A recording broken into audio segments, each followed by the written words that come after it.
अत्याचार याद नहीं आते। बाबर और औरंगजेब की परंपरा नहीं रहेगी। अरे ये लड़ाई सुनिए ना, ये जो है उस वक्त लड़ाई थी, राजकाज की लड़ाई थी, समझा आपने? कोई हिंदू मुस्लिम की लड़ाई नहीं थी। सियासत बार बार आपको यह समझाएगी कि पिछले राजाओं की लड़ाई दो राजाओं के बीच की लड़ाई न होकर दो मजहब या धर्मों के बीच की लड़ाई थी। यहाँ अगर औरंगजेब आता है तो शिवाजी भी उठ खड़े होते हैं। तब आपको पलटकर इतिहास को पढ़ना जरूरी हो जाएगा। सियासत में कोई नेता औरंगजेब की तरफदारी कर दे और दूसरे नेता औरंगजेब को आज की सारी समस्याओं की जड़ बताने लगे तो थोड़ा ठहर कर सोचना जरूरी हो जाता है। सबसे पहली बात, मौजूदा वक्त के भारतीय मुसलमानों का नायक औरंगजेब नहीं है, मगर औरंगजेब ही सारी समस्याओं की जड़ है, यह भी सही नहीं है।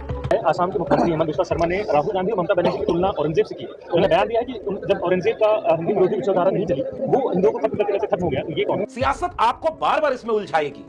कम से कम वक्त निकालकर थोड़ा इतिहास पढ़ लीजिएगा।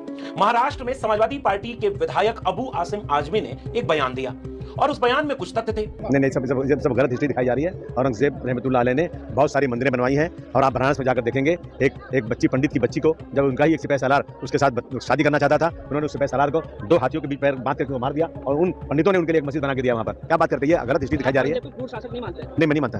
अरे ये लड़ाई सुनिए ना, ये जो है उस वक्त लड़ाई थी, राजकाज की लड़ाई थी, समझा आपने? कोई हिंदू मुस्लिम की लड़ाई नहीं थी।